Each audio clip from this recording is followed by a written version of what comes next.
the biggest piece of information that you don't want to miss is that hey y'all, it's Living with Lee. Welcome back to my channel. And today I'm going to be giving my super honest opinion about the DJI Osmo Pocket 3. Now for some general background, I am a lifestyle content creator with a focus on short form content, but I also do make long form content. I got the Pocket 3 back in November of 2024. It is now January 2025 and I've had it for about a little bit less than 3 months. So I've had a good amount of time to work with the camera, see what I love about it, see what I don't, and honestly just be able to form a well-rounded opinion on the camera. Now, if you've been on TikTok or honestly any other social media platform, this camera has been all the rave in 2024, but especially in the second half.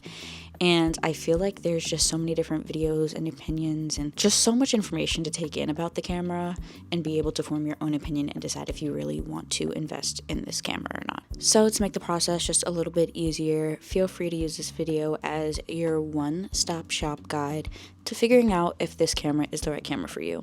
So without further ado, let's go ahead and let's get started. So to start off, we're just going to be covering the general information about the camera as well as the creator combo, which is a very sought out combo kit that you can buy from Best Buy, Target, etc. So to start, the full name of the camera is the DJI Osmo Pocket 3. The base price of the camera is $519 US. Prior to this camera, I had the Sony ZV-1 and I had that camera for give or take 2 years. I really did like it, but for some of the benefits that I will be talking about today, I decided to switch over to the Pocket 3. Now, one thing that is super small in the grand scheme of things, but I feel like a lot of people overlook and makes a really big difference in your content is going to be the SD card. For one, you're going to need a micro SD card, which is a little bit different than the regular SD cards you get for, say, a Sony or a Canon. These serve the same exact purpose as a regular SD card. It's just exactly how it sounds. It's micro, it's smaller because that's the only type of SD card that this camera takes.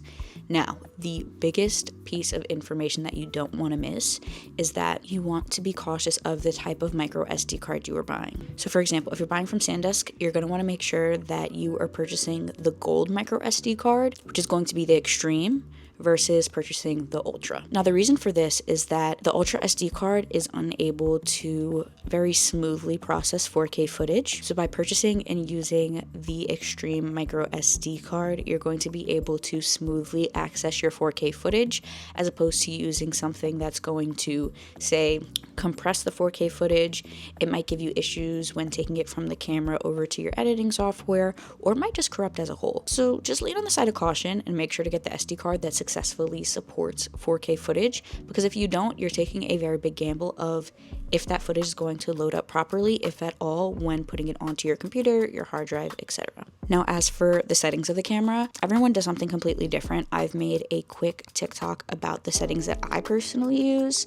The only difference in that video between the settings I used then versus now is that I now film in 30 frames per second rather than 60 frames per second. And one thing that I highlighted in that short form content that I want to make sure that I'm highlighting now is to film in D-Log and download the free LUT setting from the DJI website directly. They have their own LUT preset where you can transfer it in for free to your platform of choice. I personally use CapCut Pro, so I put it in there and I can easily attach it to my footage and it immediately color grades it perfectly. It's like a hidden gem. I honestly found out about it from another creator on TikTok. Her name is slipping my mind right now, but I'm absolutely going to make sure that I put her name or her page somewhere on the screen so that you guys can go and check her out and see other tips that she has, not only for the Pocket 3, but for other cameras as well. Okay, now quickly going over the creator combo. So when you are purchasing the camera for $519, you are only purchasing the camera, nothing more, nothing less. When you're purchasing the camera with the creator combo, it is going to be an additional $150 US, bringing your overall total to $669 US. Now, I know some people were a little bit skeptical about how such a small camera can have such a large price,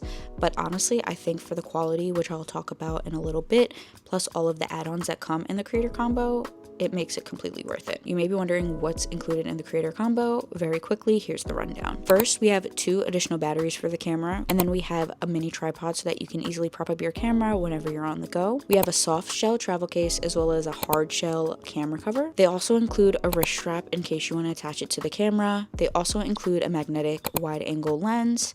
And then lastly, as you can see here, which I'm holding, they include a wireless microphone and wind cover. Now, me personally, I think that the creator combo combo is extremely worth it. You may be wondering, is it completely necessary to purchase it in order to start using the camera? Simple answer is no. All you really need is the camera and the micro SD card. But if you see yourself using this camera long term and wanting to get the most out of this camera, I would definitely recommend just investing in the creator combo. And then lastly, just 3 additional accessories that I purchased on my own, but I think add on to all of the benefits that the camera has. So for one, I purchased a hard shell cover for the camera. While the one that comes in the creator combo is great, I wanted something that was just a little bit more sleek and slim, as well as something that covered the gimbal completely, as the one that comes in the creator combo only covers the front side of the gimbal rather than the entirety. Next is going to be a magnetic mount. This is going to completely change the different shots and angles that you get for your content, especially when you're on the go and you may have a perfect shot in your mind but you're unsure of where to place the camera. And then lastly is going to be screen protectors. I purchased one for both the gimbal lens as well as the actual screen. Both together were very inexpensive and they had plenty of different options to choose from on Amazon. The only downside to this is that with the gimbal lens protector is that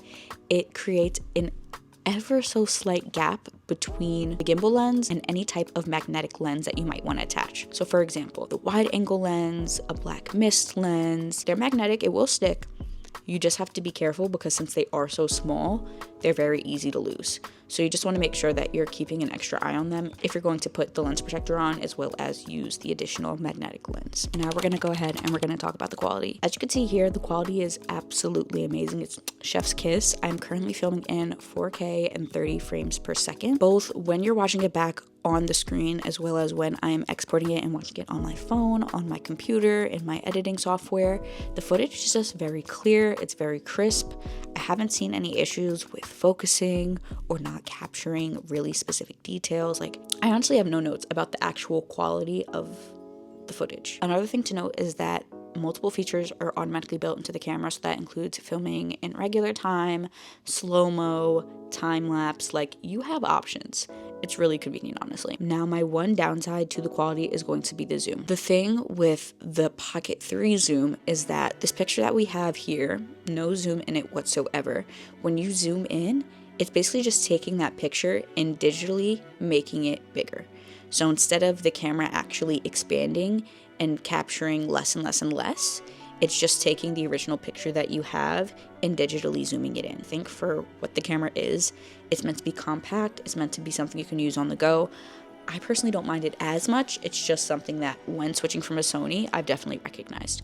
So for example, I'm going to just do a quick zoom in test. As you can see here, quality is still super good. You can see everything clearly. It's just the digital zoom that I was speaking about. Now we're going to zoom out and resume. Next thing I'm going to cover is going to be accessibility and durability. This camera is extremely small and so easy to carry around. If you are a content creator of any niche, maybe you're not completely comfortable, maybe you're just worried about kind of drawing attention to yourself, this is the perfect camera for you. This is also great for people who may have a lot of things to do in one day and don't necessarily want to think about adding in another super bulky camera with all of the batteries, the attachments, the tripods. Another thing to note is that the camera is super easy to operate in that it comes with a joystick that helps to move the camera around. Now you might notice that if I'm going left, right, I'm moving all around, the camera won't follow. All we have to do in automatic mode is manually move the camera ourselves, and that is going to be done with the joystick. Now, if you are looking to have the camera follow you and not use the joystick to move around, they also have a facial tracking feature built into the camera, which is super nice. It's just not automatically on when you turn the camera on. But it's super simple to activate. All you have to do is swipe down on the screen. There's going to be a little icon with a person in a frame. You click that and then the facial tracking is on. Super convenient, super easy. Now, one downside is that the camera is fairly sensitive, especially the gimbal, but honestly, I would say just treat it like you would any other camera and just take care of it.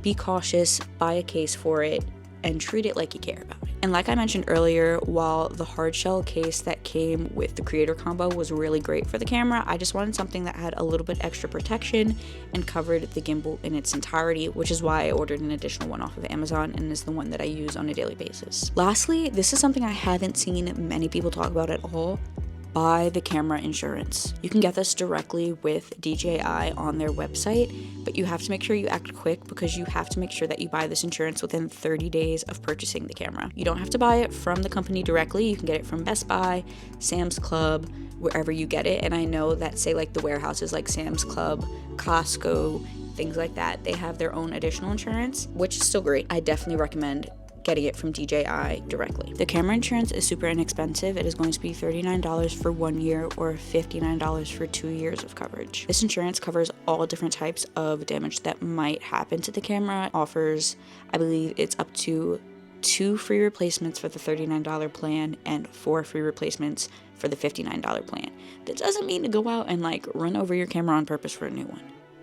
No, that means that for some of the reasons I talked about today, for example, the camera is super sensitive, maybe the zoom stops working with the joystick, like small things like that. And you may be thinking like, now I have to like fish money out of my pockets to go and get this fixed. Because you spent $39 last year and I can get a whole new camera for free because you made sure to put insurance on your camera. So if you know that you are accident prone or you simply just want extra security on your camera, definitely invest in getting that insurance plan. Okay, the next area we're going to talk about is going to be battery life. Now, everything's going to be charged with a USB-C type of cable. So that's the camera, the batteries, the wireless mic, pretty much everything that I've come into contact with that is for this camera. When it comes to the battery life, I'm just a little like the ever so slightly biased because it came with 2 batteries in the creator combo, where if you were to buy a different type of camera, 9 times out of 10, you are not getting additional batteries in like a creator pack or anything like that. That's something that you're going to have to invest in yourself, basically. But even if we're not looking at the additional batteries and the battery life that they can supply to the camera, I'm very impressed with the battery life that the camera itself has. I can film for a good portion of the day and know that I won't have to charge my camera, as well as overheating is like not a thing with this camera. I will say, as expected, there are times where if I'm sitting here filming for like an hour, it might get a little hot, but never once have I seen like a battery exhausted, like, and it shuts down. I've never seen that. Now, with all of this considered, the big question is it worth the hype? Yes, it is. It definitely is. As someone who loves to create content and wants to continue their streak of consistency on YouTube, I've just found that ever since switching to my Pocket 3, it's been so much easier to film with, whether it's for the battery life, the quality, the way that it's so easily accessible. Like the list just goes on and on. There might be small things that you have to keep track of, say like the gimbal being sensitive, the digital zoom, small things like that, but nothing that largely impacts my experience with the camera and makes me not want to use it. I've really been using this camera nonstop ever since getting it 3 months ago, and I have no regrets on my purchase whatsoever. That is all I have to say about my DJI Osmo Pocket 3. I hope that this video was helpful to at least one person out there. If there are any additional questions that you feel like weren't answered or that you just want some clarification on, feel free to drop it in the comments so that I can get back to you and try to help you out or at least point you in the right direction of where that answer could be. That's all for me. As always, thank you guys so much for watching, and I will see you in the next video. Bye!